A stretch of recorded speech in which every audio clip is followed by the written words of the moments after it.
Maybe a couple of things. Getting back into play. Again, I'm just suggestions because I put my sons through music lessons, and I watched the dynamic that was happening there, and then I took my older son when he was 9, I think, and he's like, there's a show coming in school, and maybe we can do a band with my friends. I'm like, you got friends who can play?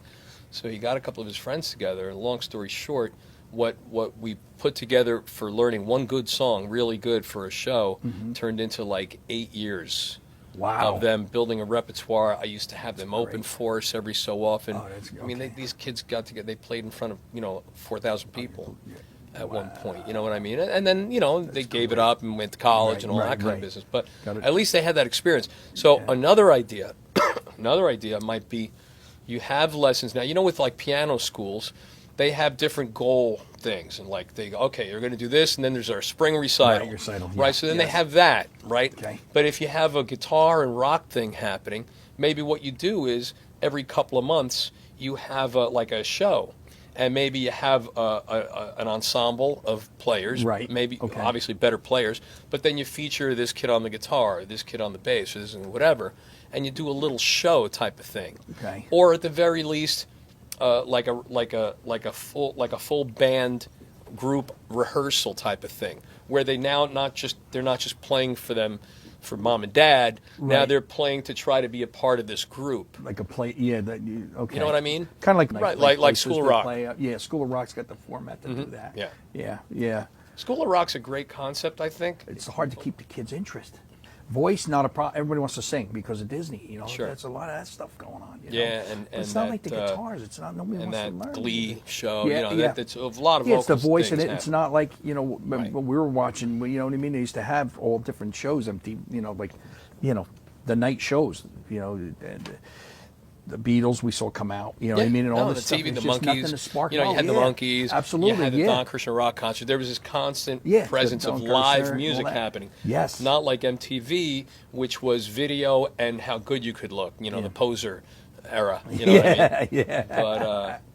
But when we were kids, you're right. We had that's why I started playing. That's of the Beatles. What I was going to ask all you guys. What got I you saw started the Beatles and everything. Yes. On the Ed Sullivan Show, and it was like, wow, this is so cool. Boom, a year later I'm starting to take guitar lessons, and stuff like that. And then, the more exposed I was to live music, then it was like, well, you mean I could do this too? Now, of course, back then everybody and his sister wasn't in a band. Right. You know what I mean? Exactly, yeah. So it was a dream. It was really a pipe dream, but it was enough of a pipe dream that if you were really that into it, then you put the work in to learn how to play and stuff like that. Yeah. But, I think the thing is that nowadays there's, and we see it actually with our live show and the club business, right? Where there are so many alternatives to being in a room full of people. Mm-hmm. Now, as a mature, as a 20-something-year-old or 30-something or 40-something, you used to have to go to a bar, to have some fun, have a drink, relax enough to maybe meet somebody, blah, blah, blah, blah. Right. Now, with Facebook and everything else, you got 70% of people that are getting married in relationships that met through computer. That met through the computer. What does that tell you?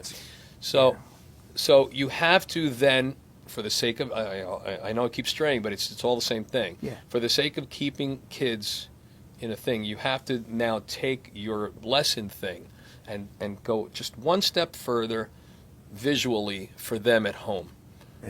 So to take it, so your advice is really to take it with them, like take your homework home with them, and but they're going to practice, but now they also have something on the computer. You don't even have to give them something. Maybe they could just you could have it on YouTube or something like that. Okay, look, this month's lesson is going to be this song, and we're going to take it step by step, and here's video 1, video 2, video 3, video 4, or you have it on your own server or whatever. You know what I mean? Yeah.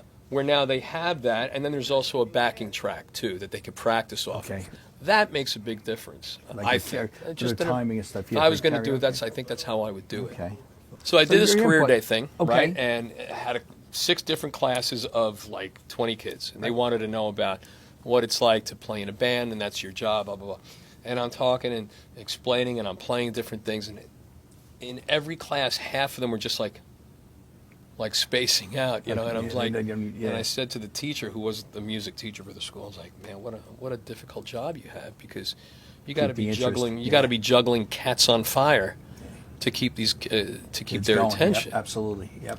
So that's where I think the challenge is. But on the other side of it, it would be terrible if they stopped having music things at the school and stuff like that, because, you know, it's not going to go away. I mean, playing musical instruments is not going to go away. It's just that right now there's a little bit of a lapse in the immediate interest in it, maybe. You remember your first store you ever went into? Like your first music store? We were talking about it before. For me, and yeah, I mean... which was it? It was a little place in Union City called Pastore Music. Sure. I know Jerry. The mom and pops of the mom and pops. And I mean, I studied with a guy who was, at the time, 6 times my age, you know. And he taught me how to play, you know, like almost Spanish style, you know, like classical guitar. And I did playing. that for about a year, and then I was out of it. But when I was 13, then my friends had a group, and they were like, you know, we need a bass player. What's a bass player? Well, it's kind of like a guitar, but 2 less string. Next thing you knew, I was learning how to play bass and all that. But going into the music store, it was a wonderful experience, you know, because you went in, and it was kind of funny, because I go to Guitar Center every now and then, and there are thousands of guitars up on the wall, and I look at that, and I go, who's buying these guitars? Who's buying this stuff? I don't see a whole lot of bands in garages anymore. Who's doing this? But they must be selling them. But at my little Pastore Music, you know, you went in, and I was telling the guys before, there was a rack with like 6 Fender basses, another with 6 Fender Strats, a couple of Gibsons. Yeah. That's what you got. And that was it. Yeah, and it was all U.S., you know, all U.S. made. They were 300 and change, you know, it was great. Everybody's trying to reinvent the wheel, you know what I mean? There's 97 trillion guitars out there and all different. Right. You know, there's not, you know what I mean? You've got so much to choose from, but there's not. How about you? I think it was just piano stores. Okay. I remember. But the first real music store I went into, I think I was 15 years old, and it was in Belleville. Oh, Scary Music? Scary, yes, with the Bill. Yes. big drum. Bill, Bill. I know Bill Gepner. I used to work with Bill. Really? Oh, yeah. Victor. Always I used to smiling work and with Bill laughing. Years, yeah. Bill was the greatest guy in the world, great, and he my always God. remember you. He'd always remember you. That was the first, I think, really beginning of a superstore, because that was like an AP. Yeah, Right. right. I was Do you remember blown that? away. Yeah, it was huge. It was it was massive. I remember they had, like, you know, they had the new, when I went to that store, the new thing was like the ARP. When I went, I bought my first Moog. Oh, there, did you? Moog, however you want to pronounce it. And the Prophet. Was the Prophet a keyboard too? Oh, yeah.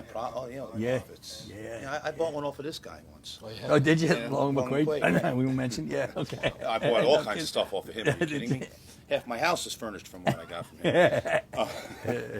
But I bought my first Moog synthesizer, and I got it right around Halloween. And it had all these great wind, and so I put a speaker out the window. I went nuts. Freaking people out. Oh, yeah, it was great. It was great. And I actually sold that, and I kicked myself in the ass to this day. Wow.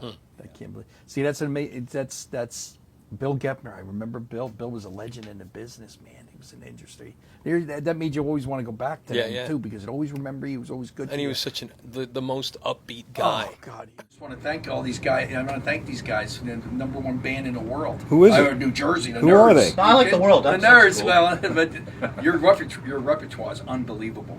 I'm telling you. How many songs, honestly, would you guys say you have? 400. That's pretty accurate. Really? I gotta say a lot more than that, because you covered a range that we've learned, you know, and then another couple hundred that you can just wing. Oh, you did. I'll tell you something. You do one song that is hard. Bohemian Rhapsody is the toughest tune. I can't believe you got nobody. It's just an awesome. You do it awesome. You really do. I mean, that's the truth. I'm telling you. Can you cut the camera? I'm being honest. It's great. Yeah, I mean, it really is.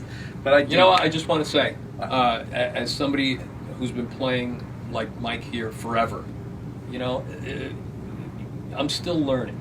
I still spend hours when I'm not doing this at home, playing something new on the guitar, learning something new. And the greatest thing about any kind of music lesson, music education, is you take it's there forever. It's not like a car that you have for a couple of years and then you throw it away.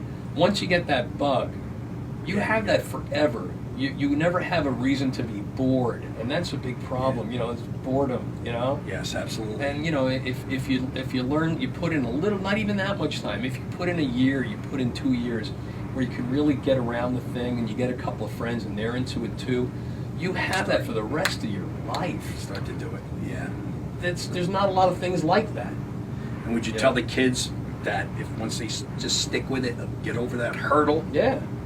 they'll Yeah. always have it with them. Exactly. Stick with Once it. you cut your fingers in and stuff like that, and once you get your stretches for your Keys. octave and a half or whatever the hell this guy does, you have that forever. It's wonderful, and it brings joy. It brings joy to you. It brings joy to the people that you play around. It's a win-win-win.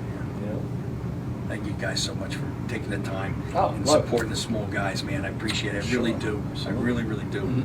You know, it's, music is all, it's forming the arts we got left, and I hope kids will stick with it, Yep. Thanks again, man. Thank Thank you. you. Thanks so much. Thank you, guys. And thanks for you. getting me to this place. Really put an effort in to learn an instrument. It's so, so important.